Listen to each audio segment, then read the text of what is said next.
Hello friend, तर मी आज share करणार आहे तुमच्यासोबत शंकरपाळ्याची रेसिपी। मी इथं 1 वाटी साखर, 1 ग्लास पाणी घेतलेलं आहे। मस्तपैकी उकळी येऊ द्यायची, इलायची टाकायची आणि आपल्याला आवडेल तसं तूप किंवा आपण दाडाही वापरू शकतो। इथं मी दाडा वापरला आहे। मस्तपैकी चाशणी तयार करून घ्यायची। त्यानंतर दाडा आपल्याला त्यात ओतायचा आणि मिक्स करून घ्यायचा। तोपर्यंत मी इथं 5 वाट्या मैदा घेतला आहे। मैदा मस्तपैकी बारीक चाळून घ्यायचा आहे। चाळल्यानंतर चवीपुरतं मीठ आणि मस्तपैकी आपली चाशणी टाकून आपल्याला ते मळून घ्यायचं आहे।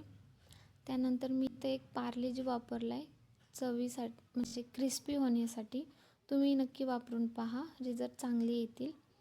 आणि मग मस्त आपल्याला मळलेलं पीठ आपल्याला 30 मिनिटासाठी रेस्ट करू द्यायचं आहे। त्यानंतर 30 मिनिटानंतर मस्तपैकी आपल्याला गोळा तयार करायचा आहे। त्याचं मस्तपैकी लाटून घ्यायची आणि त्याची काठ आपल्याला साईडला काढून टाकायचे।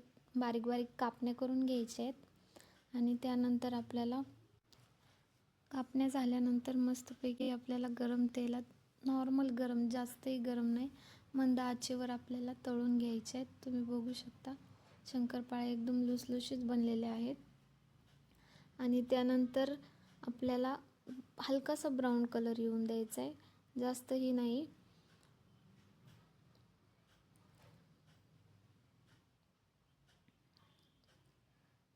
इथे मी शंकरपाळ्या तळून घेतल्या आहे आणि तुम्ही बघू शकता किती लुसलुशीत शंकरपाळी झाली आहे। अगदी सॉफ्ट, एकदम अशी तोंडात ठेवताच विरघळणारी। Thank you for watching.